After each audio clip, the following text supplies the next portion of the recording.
삶의 기적을 일으키는 30분 예배를 시작하도록 하겠습니다. 하나님께서 오늘 우리에게 주신 말씀은 사도행전 4장 33절의 말씀입니다. 이 말씀 제가 봉독하도록 하겠습니다. 사도들이 큰 권능으로 주 예수의 부활을 증언하니 무리가 큰 은혜를 받아. 아멘. 오늘도 이 시간 하나님께서 우리에게 주신 말씀을 듣기 전에 잠시 기도하는 시간 갖도록 하겠습니다. 하나님 아버지 감사합니다. 오늘도 저희들 사랑하셔서 저희를 만나주시고 저희에게 말씀해 주시니 감사합니다. 하나님 아버지 오늘도 주시는 말씀을 통해서 저희가 진리를 알게 하시고 그 진리를 믿게 하셔서 진리 안에서 승리하는 저희가 될 수 있도록 은혜 베풀어 주옵소서. 예수님의 이름으로 감사하며 기도드리옵나이다. 아멘. 오늘 하나님께서 우리에게 주신 사도행전 4장 33절은 이렇게 말씀합니다. 사도들이 큰 권능으로 주 예수의 부활을 증언하니 무리가 큰 은혜를 받아 라고 말씀합니다. 사도들이 큰 권능으로, 사도들이 큰 능력으로, 성령님이 임하심으로 인해서 사도들이 큰 능력을 가지고 무엇을 했는가? 지금 사도들이 큰 권능으로, 능력으로 주 예수의 부활을 증언했다라고 말씀합니다. 오늘 사도행전 4장 43절의 말씀은 사도들이 무슨 일을 했는가? 사도들이 하는 일들 중에서 가장 중요한 일이 무엇인가를 우리에게 다시 한번 생각하도록 합니다. 사도행전에 보면은 이제 예수님의 12 제자 중에 하나였던 가룟 유다. 그 가룟 유다가 예수님을 은 30에 팔고 스스로 목매어 죽었을 때 그 가룟 유다를 대신할 사도를 뽑을 때, 예수님의 제자를 뽑을 때 사도행전 1장 22절은 이렇게 말씀합니다. 항상 우리와 함께 다니던 사람 중에 하나를 세워 우리와 더불어 예수께서 부활하심을 증언할 사람이 되게 하여야 하리라 하거늘 이라고 말씀합니다. 이제 가룟 유다를 대신할 사람, 그래서 예수님의 그 12 제자의 무리, 예수님의 12 사도의 무리에 들어올 사람을 이제 뽑는데 그 과정 속에서 어떤 일을 할 사람을 뽑는가? 우리와 함께, 사도들과 함께, 예수님의 그 제자들과 함께 예수님의 부활하심, 그 예수님의 부활하심을 증언할 사람을 뽑자라고 말하더라는 겁니다. 우리가 이 말씀을 통해서도 다시 한번 알 수 있는 것은 사도들이 하는 일 중에서 가장 중요한 것이 무엇인가? 사도들이 하는 일 중에서 가장 중요한 것은 예수님의 부활하심에 대해서 증언하는 것. 예수님께서 죽음에서 부활하셨음을 선포하는 것. 그것이 가장 중요한 것이구나 라는 걸 알 수 있습니다.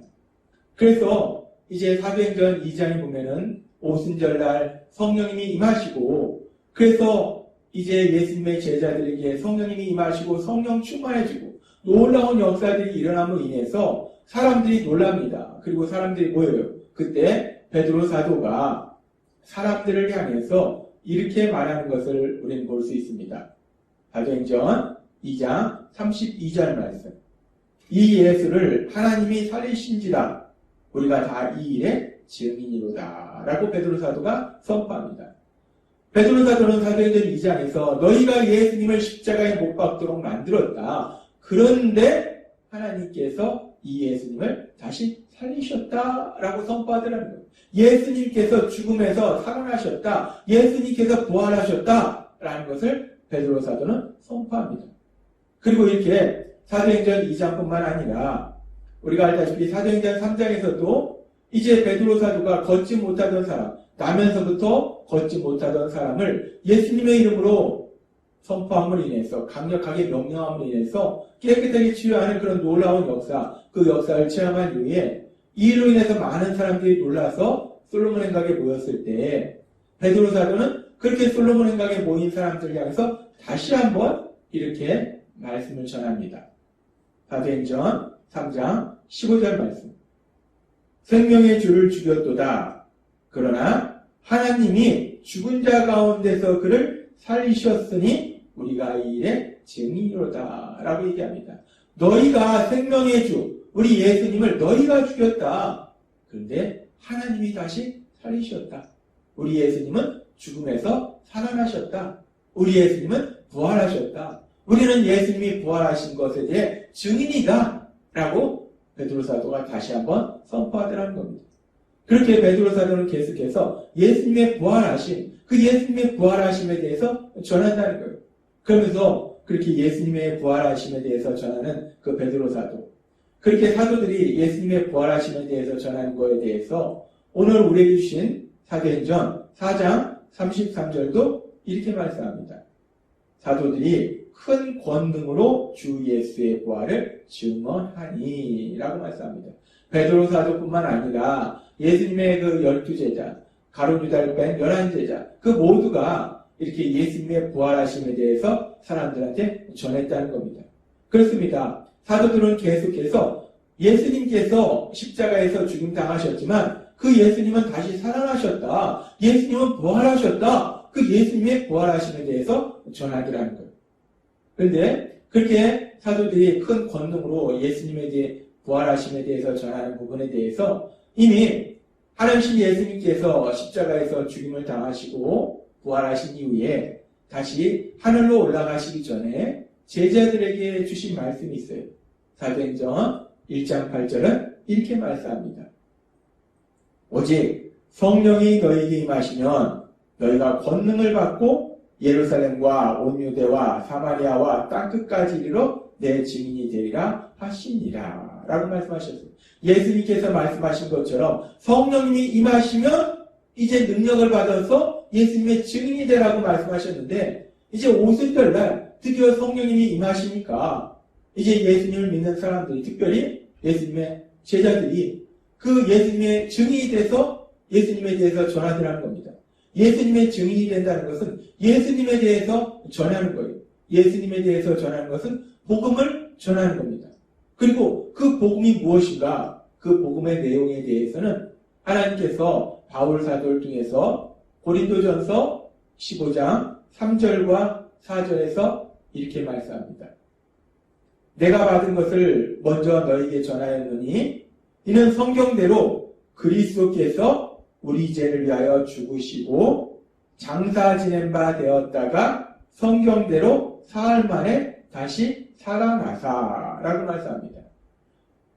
예수님의 제자들이 예수님의 증인으로서 복음을 전하는데 그 복음의 내용이 무엇이냐? 그 복음의 내용은 예수님께서 죄를 지은 우리를 대신하여 십자가에 돌아가셨고 그렇게 십자가에서 죽임당하신 그 예수님이 3일 만에 부활하셨다는 이 사실을 전하는 것이 복음이라는 거예요.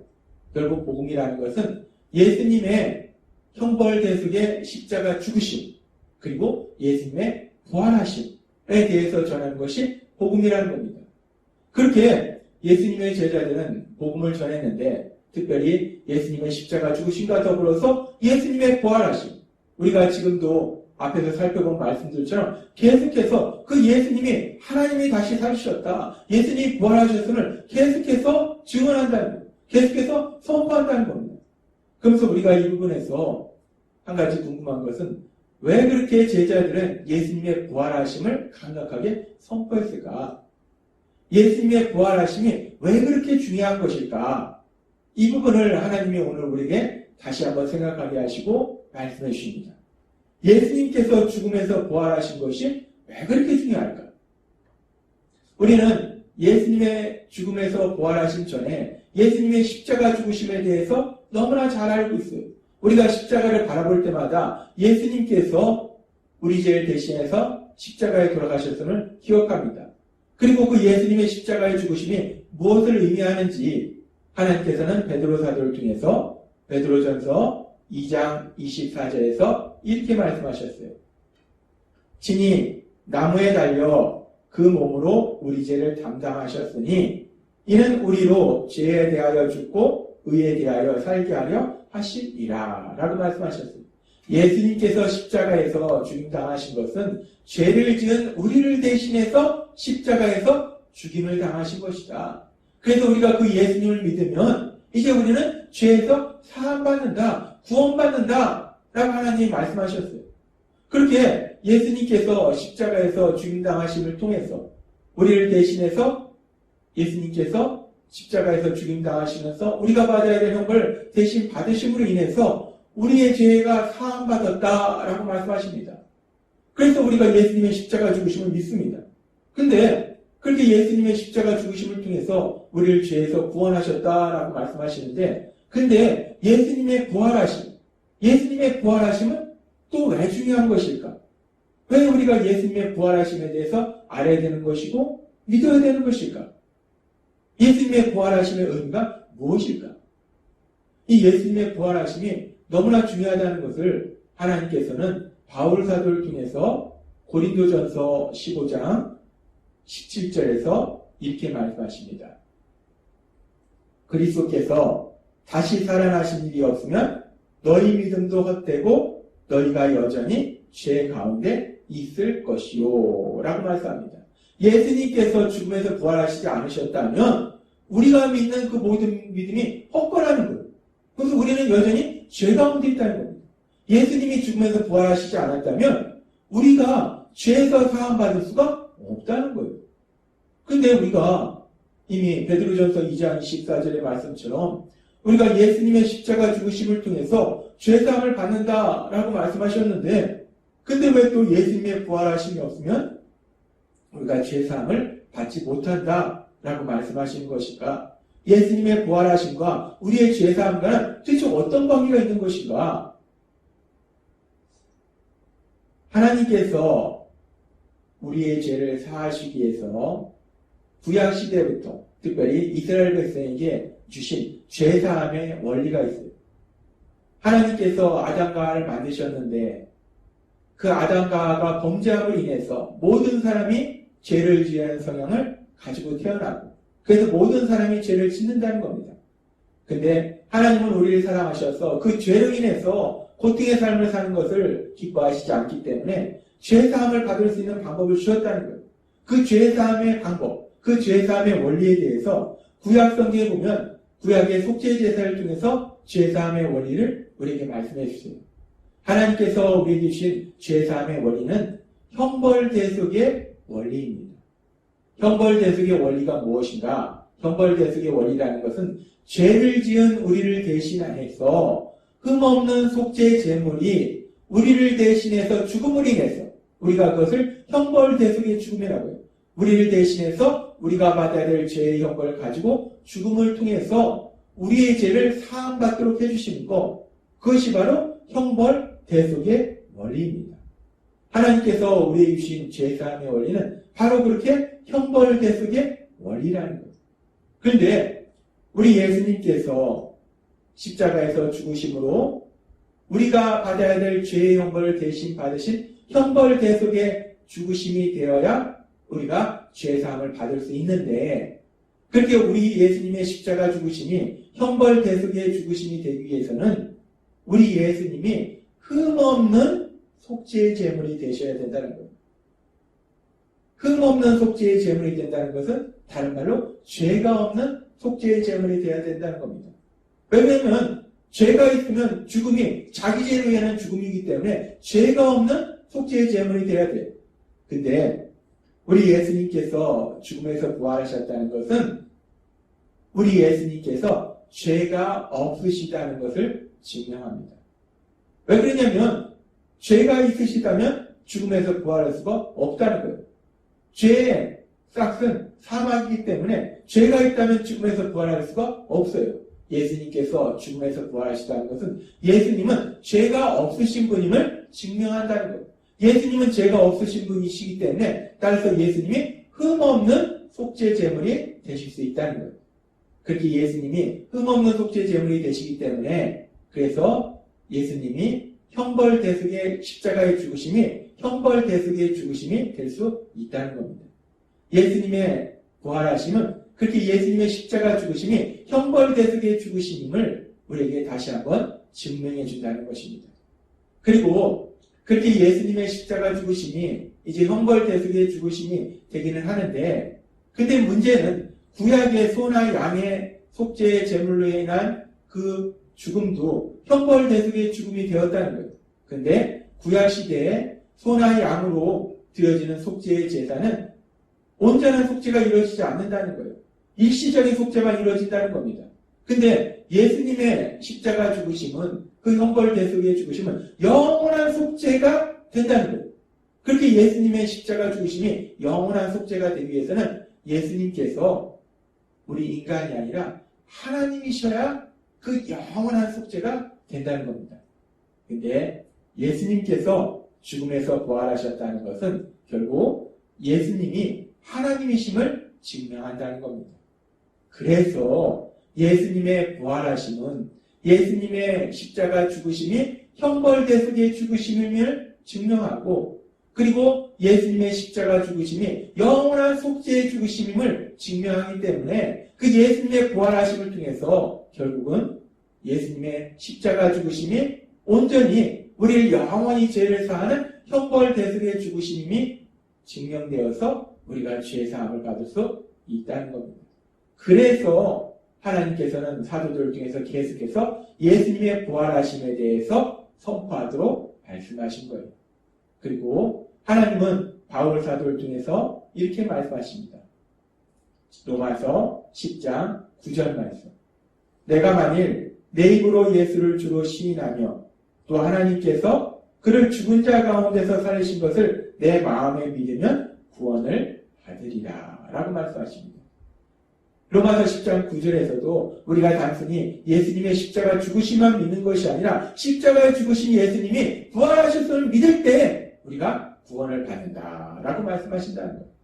그렇습니다. 오늘 말씀처럼 우리가 복음의 말씀을 통해서 우리 예수님께서 죄를 지은 우리를 대신하여 십자가에 죽임을 당하셨고, 그 예수님께서 부활하심을 믿음으로 인해서 우리가 죄사함 받고 구원받아서 하나님께서 우리에게 주신 하나님 나라, 그 하나님 나라의 삶을 사시는 여러분이 되시길 주님의 이름으로 축원합니다.